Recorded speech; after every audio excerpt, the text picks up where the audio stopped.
ये जो तस्वीरों में आप देख रहे हैं ये कोई मंदिर या पर्यटन स्थल की तस्वीरें नहीं बल्कि जोधपुर के हैंडीक्राफ्ट की झलक है। नट बोल्ट से बना चेस, ये खूबसूरत गाड़ियां, बुलेट और भगवान की प्रतिमाएं देखकर हर कोई मोहित हो जाता है। वहीं जब पता चलता है कि इसको बनाने के लिए कबाड़ का इस्तेमाल हुआ है तो इंसान भौचक्का ही रह जाता है। हम बात कर रहे हैं जोधपुर हैंडीक्राफ्ट को अंतर्राष्ट्रीय बाजार में नई पहचान दिलाने में महत्वपूर्ण भूमिका निभाने वाले व्यवसायी डॉक्टर अजय शर्मा की। कबाड़ से जुगाड़ के नाम से विश्व में पहचान बनाने वाले अजय शर्मा का नाम गोल्डन बुक ऑफ रिकॉर्ड्स में भी दर्ज है।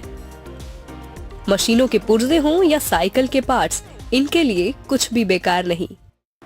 मैं एज ए हैंडीक्राफ्ट डिज़ाइनर भी काम कर चुका हूँ। तो जोधपुर में जिस तरह के ट्रेंड है प्रोडक्ट का, वुड है, आयरन है, तो हमने सोचा क्यों ना कुछ अलग थीम पे काम किया जाए। जिस प्रकार आप सुनते होंगे कि ग्लोबल वार्मिंग जैसे मुद्दे हैं या पृथ्वी को बचाने के लिए मुहिम चलाई जा रही है, पर्यावरण को बचाने के लिए मुहिम चलाई जा रही है, तो हमने पुराने जो स्क्रैप प्रोडक्ट्स होते हैं, जो स्क्रैप घर में काम नहीं आता है, जिसको कबाड़ी को बेच दिया जाता है, फिर वो यहाँ से सब इकट्ठा होके मील में जाता है, तो वो भी एक पॉल्यूशन क्रिएट करता है और फिर जब मील में मेल्ट होता है तो वहाँ से भी पॉल्यूशन क्रिएट होता है।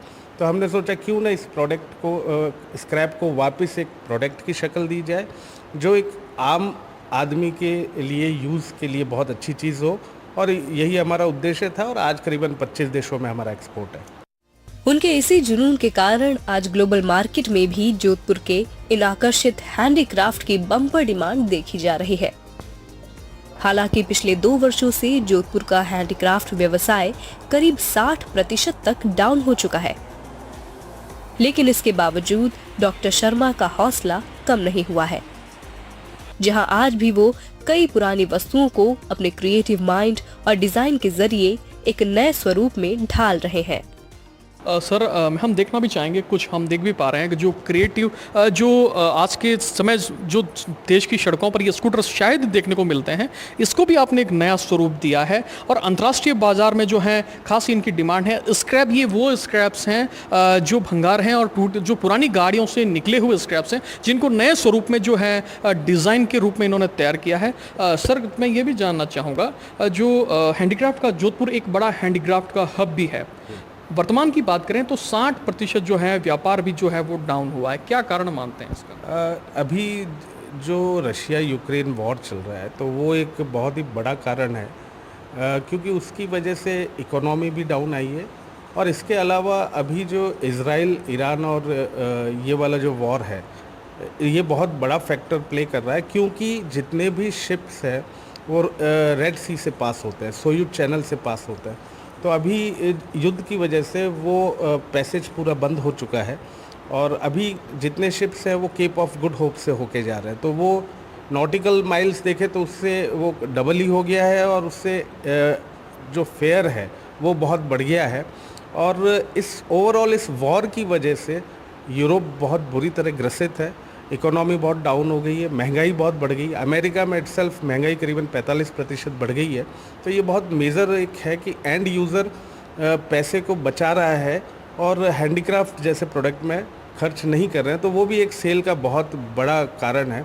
और अभी करीबन पूरे जोधपुर में जो ये उद्योग हैंडीक्राफ्ट हस्तशिल्प उद्योग है, ये करीबन 2.5 से 3 लाख लोगों को रोज़गार दिया करता था और अभी काम 60% नीचे आ गया है। तो उसकी वजह से भी बेरोजगारी भी बढ़ी है और हमें भी कट कॉस्टिंग करनी पड़ी है। हमने स्टाफ को भी नहीं चाहते हुए भी निकालना पड़ रहा है। तो युद्ध बहुत बड़ा मेजर रोल प्ले कर रहा है इसमें। सर, जोधपुर में कितने जो रजिस्टर्ड हैंडीक्राफ्ट्स के ऐसे व्यापारी होंगे जिनके व्यापार पर जो है वो सीधे तौर पे इसका असर पड़ा होगा? देखिए, जोधपुर में आज की तारीख में जो रजिस्टर्ड एक्सपोर्टर्स है वो करीबन 750 हैं और उन 750 एक्सपोर्टर्स को जो छोटे सप्लायर जो माल सप्लाई करता है बना के, वो करीबन 3500 है।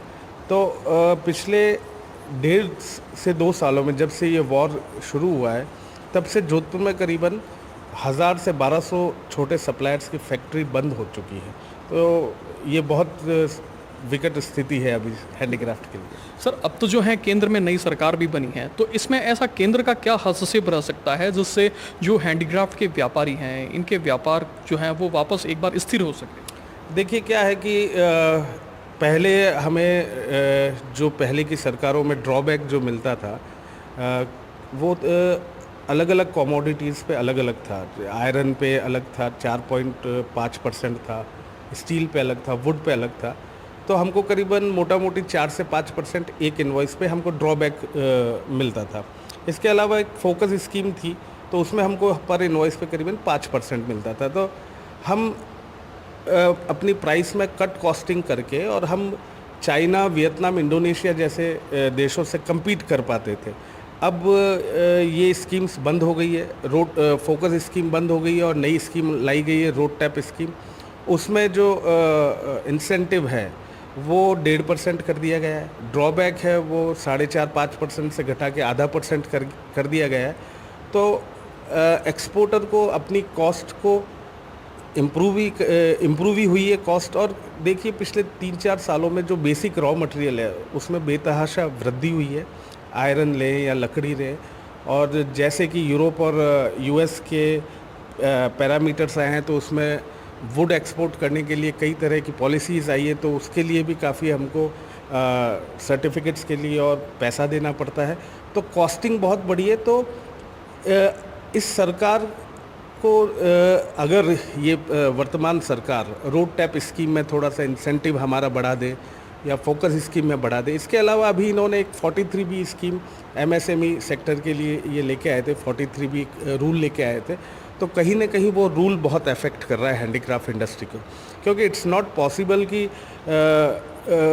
हम 30 से 40 दिन में पेमेंट कर दें, क्योंकि कोई भी ऑर्डर्स आता है तो उसके गुड्स को प्रिक्योर करने में 15 दिन लगते हैं, फिर उस गुड्स को बनने में महीना भर लगता है, 10-15 दिन पॉलिश पैकिंग में लगते हैं।